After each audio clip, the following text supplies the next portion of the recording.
नमस्कार दोस्तों, आज इस वीडियो में हम बात करेंगे कि जो हमारे देश के भारतीय संविधान में अभिव्यक्ति की स्वतंत्रता का अधिकार दिया गया है, क्या उसकी पुनः समीक्षा करने की आवश्यकता है क्या? क्योंकि अभी हम लोग देख रहे हैं कि देश में अभिव्यक्ति की स्वतंत्रता के नाम पर कुछ ऐसे नागरिक हैं देश के जो अपने राजनीतिक स्वार्थ के लिए कुछ भी बयानबाजी कर देते हैं। जैसा कि अभी हम लोग देखे कि कांग्रेस के एक माननीय नेता के द्वारा बयानबाजी किया गया कि ऑपरेशन सिंदूर के दौरान हमारी भारतीय सेना लड़ाई करने में सक्षम नहीं थी और हमारे कई जहाज भी गिर गए थे, और उनके इस बयानबाजी के कारण हमारे देश की छवि को बहुत ज्यादा नुकसान पहुंचा है। तो इसमें विचार करने वाली बात यह है कि क्या अभिव्यक्ति की स्वतंत्रता के नाम पर क्या हम अपने देश की छवि को नुकसान पहुंचा सकते हैं क्या?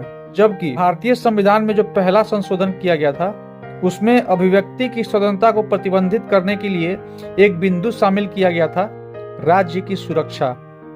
और उसके बाद जो दूसरा संशोधन हुआ था अभिव्यक्ति की स्वतंत्रता में, वह 1963 में किया गया था और उसमें बिंदु जोड़ा गया था देश की संप्रभुता।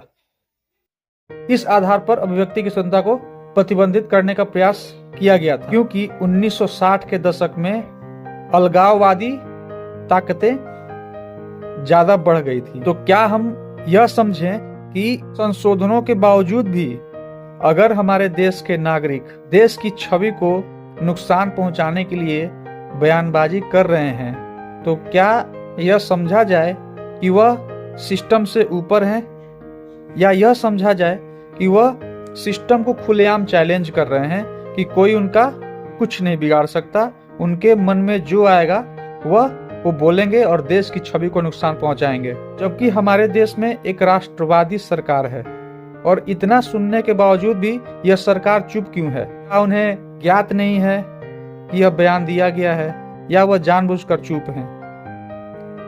यह एक ऐसा बयान दिया गया है जिससे हमारे देश की छवि को बहुत नुकसान पहुंचा है।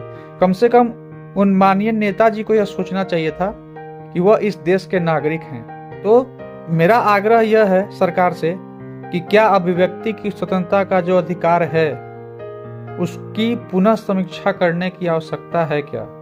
क्योंकि अभिव्यक्ति की स्वतंत्रता पर प्रतिबंध लगाने की बहुत आवश्यकता है, ताकि ऐसा कोई बयानबाजी ना हो जिससे हमारे देश की छवि को नुकसान पहुंचे।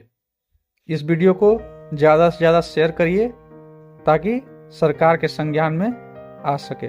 धन्यवाद दोस्तों।